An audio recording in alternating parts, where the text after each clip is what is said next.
Christina, when you talk with people about climate issues, so you hear sentences like we have to become more ambitious, we have to need to be braver, we have to go green and change our altitude.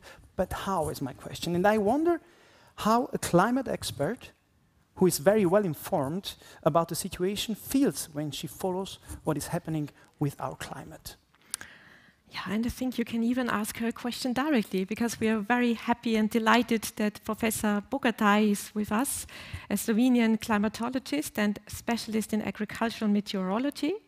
She's also co-recipient of the Nobel Peace Prize and one of Slovenia's pioneers in researching the impact on climate change. So, Mrs. Bogataj, we're very happy to have you with us. And I would like to invite you to answer to the question of Marco, and then immediately start with your keynote, which we're very much looking forward to. Thank you so much for this nice introduction. It's a hard question, actually. Everybody wants climate change to stop.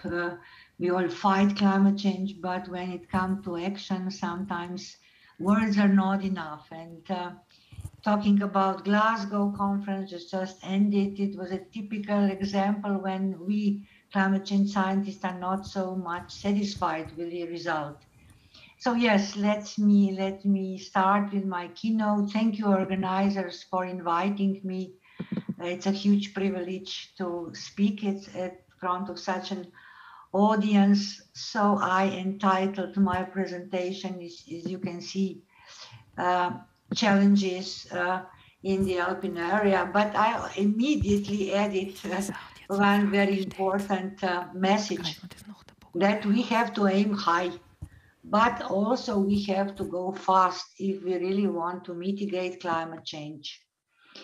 Yes, there are many challenges in the Alpine area. We could have separate conferences on transport, on energy, tourism, water, whatever you take, everything has an issue and is closely connected with the outcome of climate change mitigation, especially forests, agriculture and ecosystems that are actually the victims of our inaction so far. But we have two big elephants in the room. One elephant is, of course, COVID situation, which is not unfortunately ended. And the second one is, of course, climate change. And there's a big difference between both problems, because we have vaccine for COVID. We will soon probably have some effective drugs, but there is no vaccine for climate change. So this problem will go on. But there are some similarities I want to draw your attention to, because we learned something in connection with COVID. We could see that resilience was not always in place, or may I say is not always there, because we have quite a lot of inequalities going around. And I believe that with climate change might be the same problem. And we also see globally that some systems absolutely lack resilience, even energy and food, which is crucial in many ways, not to mention financial systems. In opening speeches, multilateral efforts were mentioned, but we also saw that in case of in COVID, all mechanisms did not work. And what I'm really afraid is a recession, which may follow the COVID, but with recessions, solidarities, and other extremely important values faded away. And as I say, there were risks in plain sight, and people still ignore COVID, but unfortunately, some people still ignore climate change as well. Why? Why do they ignore it? Why do I say that? Because when we talk about this outcome of our further activities regarding greenhouse gases emissions, people still think that 2 degrees somehow is a safe limit. which is connected to the concentrations of greenhouse gases below 400 ppm. But we are already having 417 or 15 right now. But 2 degrees is not safe. Actually, how we call it, climatologists, 2 degrees, we call it very dangerous boundary. Okay, we maybe as a society could adapt to 2 degrees, but it doesn't mean safety. 1.5 is much, much safer.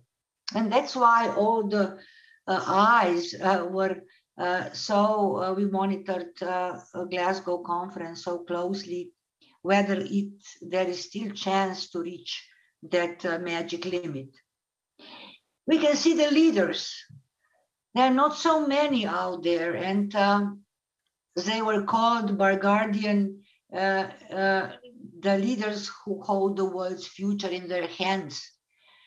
Unfortunately, there's a lot of older people, and unfortunately, very little women. And I guess the result, which is so disappointing in a way, is probably connected to that as well, because young people are those who are much more interested in the issue, and probably it's in a women character that we care in a different way. So the outcome of the COP, okay, they were waving hands and they were very happy when the negotiations ended, but it was not a success. I cannot say that, because the goal of 1.5 degrees of climate heating is almost gone. Okay, they say it's alive, but only just. So science immediately calculated what was decided in COP26, and actually probably 1.5 is gone. That now the optimistic best case estimate is 1.8, which is still better than 2, and which is far better than 2.7, which is the policies and action what is planned by countries now. So, as I say, best case is 1.8, and that's why we don't see Glasgow as a positive outcome. But okay, it's still time. But the majority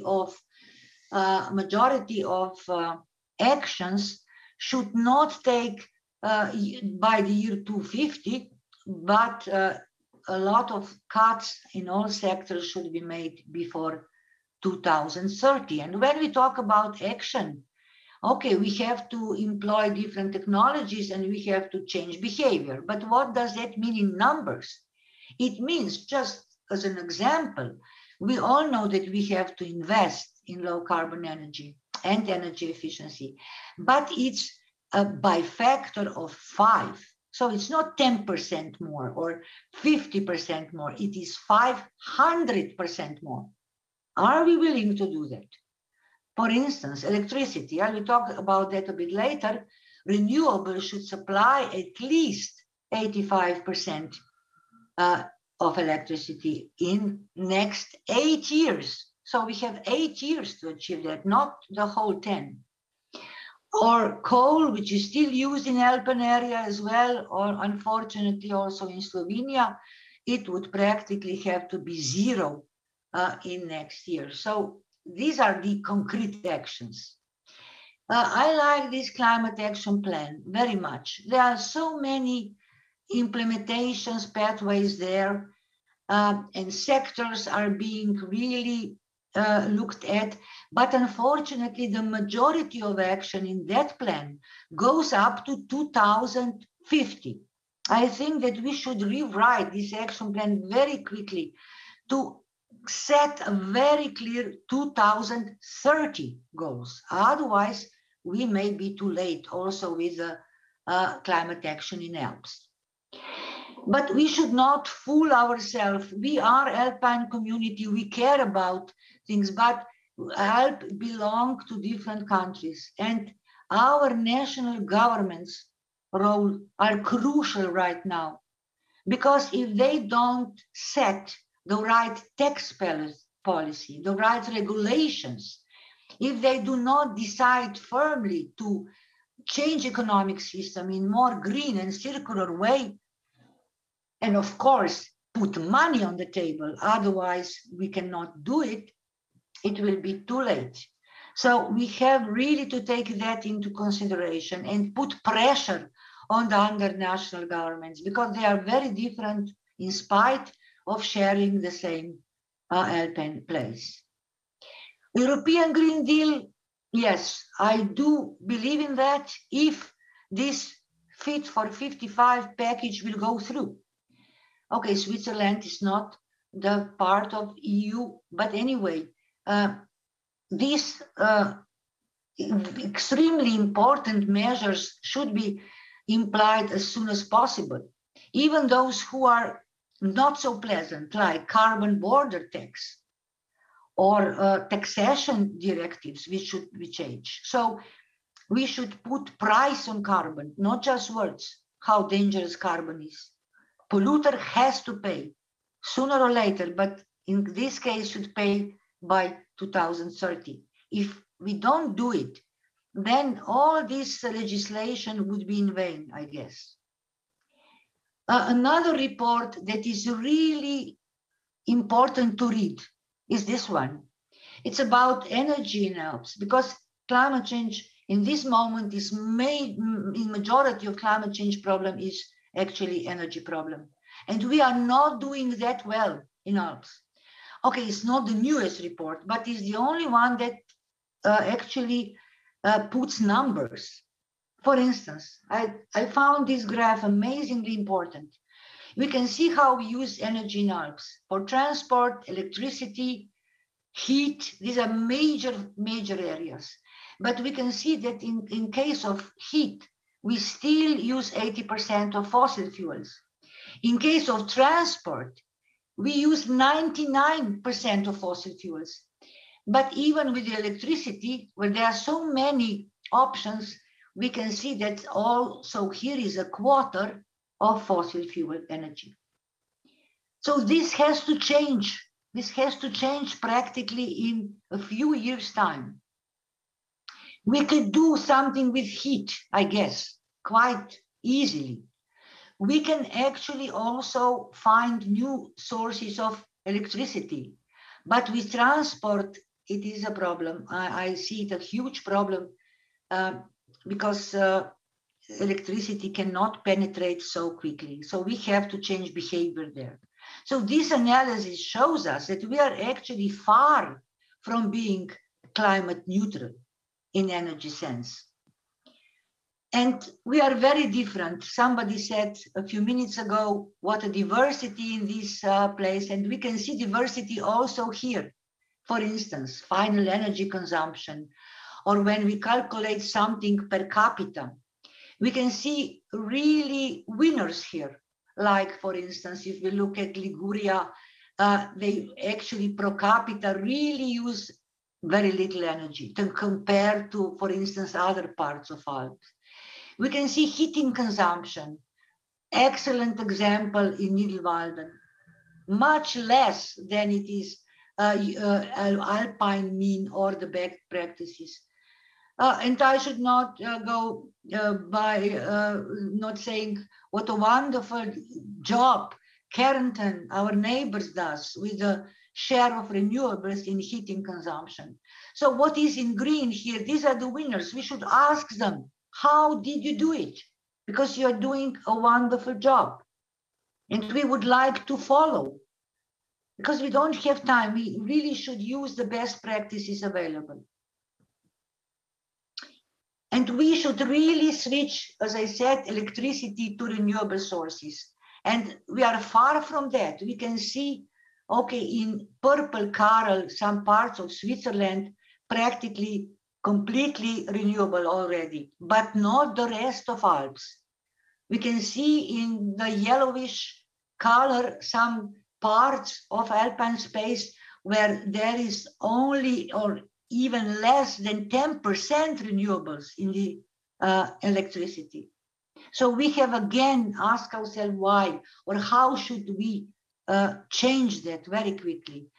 And when we talk about renewable sources, it is obvious that hydropower is the main source. It is 80%. And electricity from sun, it's only 10%. It's not enough because technologies are there, not to mention wind and cogeneration, which is very low, and waste contribution is even lower, but maybe we could increase that. But anyway, we have to ask ourselves, why are our neighbors doing better, and try to get recipes and cooperation from them. I like in their report also the expert judgment. What are the remaining potential? Because if we say we want more hydropower, unfortunately, hydropower potential is already used. Also, wind power is already used, but we have huge opportunity in solar energy use, geothermal energy, solar thermal energy, and biomass. So we should really be careful what kind of investments are we planning, because some renewable sources have no remaining potential. Maybe we need another additional analysis, I don't know, but we have to think really smart because it's no time to lose. And where people were asked what to change in Alpine region, these are the opinion of the experts. We should actually increase energy efficiency. We should really invest in that. Also, energy savings are important, not just introduction of new renewables. But what I also feel that we have a potential in social innovation aspects, how actually to use energy in general. Of course, electricity, as I mentioned, should be from renewable source and so on. So there are different strategies to follow. I personally really believe in energy efficiency. This is the cleanest energy, the energy we save, and not problematic at all. And whenever we save energy, it's a win-win situation because we save money as well. And energy efficiency is a smart solution in any case. Okay, let me summarize a bit, or maybe also tackle some, how should I say, inconvenient things. Because when we talk here, politicians also in Glasgow saying how the money for recovery from the pandemic will be used, I keep hearing sentences like this: a global recovery from the pandemic must be rooted in green growth. Growth, growth, and growth. But I'm sure that promoting economic growth has nothing to do with fighting climate change. Actually, these two things do not go together. But we keep hearing that from our policymakers who are fighting climate change, because there is no such thing as green growth. Growth is wiping the green from the earth, because this economic model is not sustainable. Which means that business should also be included, and business probably has a crucial role to play in Alpine space right now. And there should be some mind switch, because accumulation brought us to the problems. So we should switch from accumulating to distributing. We are witnessing economy of extraction from nature, but actually it's time to regenerate the nature. And competition in economic sense actually doesn't solve the problem. Cooperation does. And if we are serious about saving the planet, then of course we should also change management. Management that was emphasizing for years this maximization. We should switch from maximization to optimization, because this is something we need. And I sometimes say that maximization is for the stupid, but optimization needs innovation and other more advanced approaches. And of course, behavioral changes is something that we should start now. Okay, so my conclusions will be that actually we should really try to tackle difficult issues, not the easy one. This time has gone. And climate change in Alps should challenge the ways we produce, consume, and trade, because everything is connected to that. And climate crisis really requires Alpine area that works together. And the carbon emissions have to have a price. Otherwise, we will not change our attitude, but we should. Every person should, every sector should. And investments in research and new economy and to update industrial policy are also crucial. So I just hope that our leaders are up to it, because we need enlightened policies and governance. But of course, we also need engaged citizenry if we really want to achieve long-term sustainability. So my final words will be, aim high, go fast. And thank you for your attention. Thank you, Dr. Bogataj. I'm very impressed by your keynote speech, and I want to ask Elisa if there are any questions from the audience to Dr. Bogataj. Yes, we do have some question indeed, which came, and I would actually start with one which is very much connected then to what we will discuss later. So it's what is your personal wish to the Alpine Space program? Well, my personal wish is, besides tackling energy issues, tourism issues, also to really enhance education. Because we are talking about education usually for the schools, primary schools, secondary schools, but we need also to tackle education and more knowledge in decision makers, policy makers, elder people who did not hear about climate change in school. So I really wish that this program should also make sort of a switch in people's opinion about how urgent climate change mitigation efforts are. Elisa, some more questions? Yes, we do have a second one actually that came, which is Ms. Bogataj. What matters most, reduce CO2 emission, adaptation measures, or the combination of both? Well, actually combination. But at this moment, for the next 8 years, I guess mitigation must come first. Because if we do not mitigate, then we will be not able to adapt. So I would put for the next 5 years mitigation at the first place, because if, as I said, then if we don't succeed in that area, adaptation will take a lot of money, a lot of time, or will be probably even in some cases impossible. So thank you very much, Dr. Bogataj. I think if you would be here physically, I think there would be a great applause for you. See you hopefully later. I don't know. Yes. Okay, I will follow. So I'm really thankful for your attention, and as I say, thank you for the questions, and bye for now. Thank you very much. Christina, I'm a little bit... c'ho sai, dei sentimenti, sai quando c'è la paura e so hope and to be afraid in the same time? You know this feeling? Mm-hmm. That's how I feel now. What do you thought when you heard Lučka Bogataj talking about these topics? I was quite impressed by seeing, and listening to these very frank and open words. And this is what we all really need, that somebody tells us clearly and frankly that it's not about writing nice papers, signing nice declarations. It's about getting into action. And key learning to me is also, thank you, Mrs. Bogataj, that each of us can make a contribution. And he also said cooperation is the solution and can help for solutions. And this is what we can offer as a program, the platform for you to cooperate and work on these common challenges. But talking about, again, the Alpine Space program, I would be interested to learn from you, what is your relation to the Alps? My relation to the Alps? Oh, it was a struggle because my family comes from southern Italy.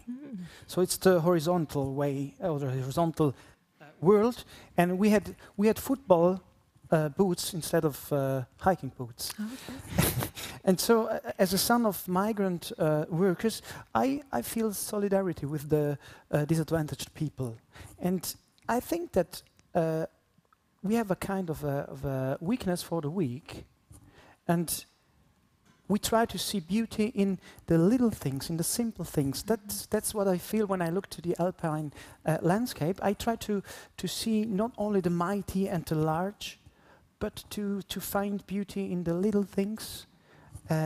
We have to learn to appreciate the little things, the little beauty. And there is a poem of a Croatian poet, Dobriša Cesarić, who wrote a poem who touched me very much. The poem, the name of the poem is Voćka poslije kiše, which means the beauty of a small fruit tree, who is very beautiful after the rain, but only after the rain. And I want to play the song for you and for everybody. This I took only the refrain, or un pezzettino of this poem. I'm sorry for my Croatian, but I will try to do this. And I want you to let it rain. So you will have the power, yes, to let it rain on this fruit tree. How shall I do it? Look, I brought a rain stick. That's the rain stick. Okay. And you think I can do it? I'm no musician.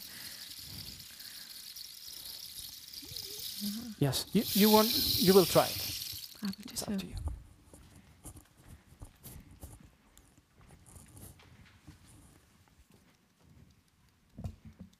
Are you ready, Christina? Oh yes, Our as ready as I first can. performance together. Yes, looking forward to it. Voćka poslije kiše. Jana will make so. Jana understands Croatian. Mhm. No? Scusa.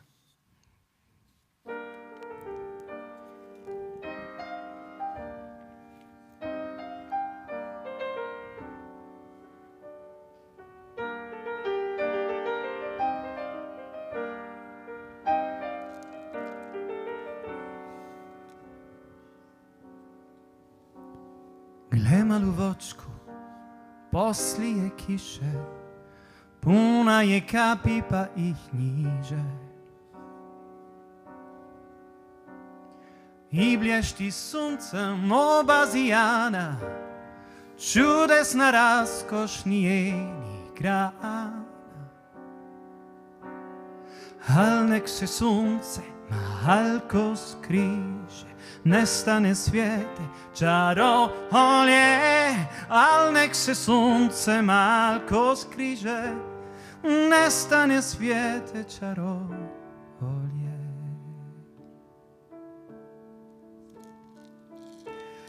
Gle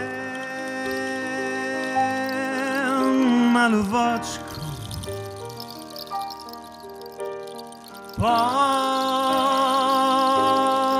poslije kiše. Gle malu voćku poslije kiše. Beautiful, beautiful.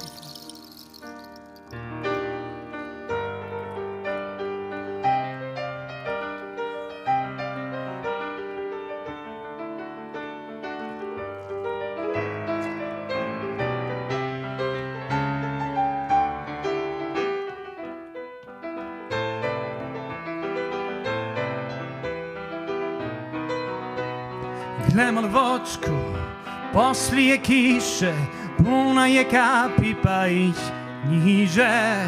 I blješti suncem obazijana, čudesna raskoš njenih grana. Al nek se sunce malko skriže, nestane svijete čarolje. Al nek se sunce malko skriže, nestane svijete čarolje.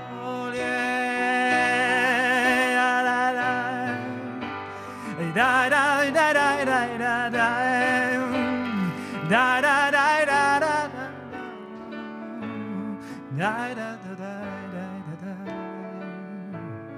da da da da. And then it starts to rain. Glem malvočku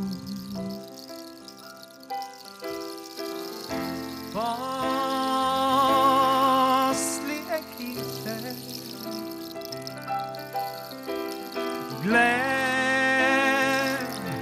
Glem malvočku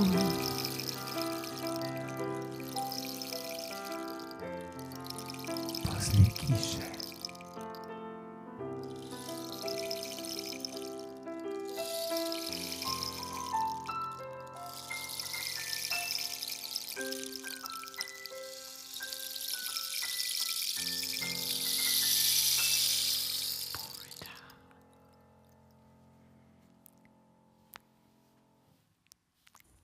What a great song. Thank you very much.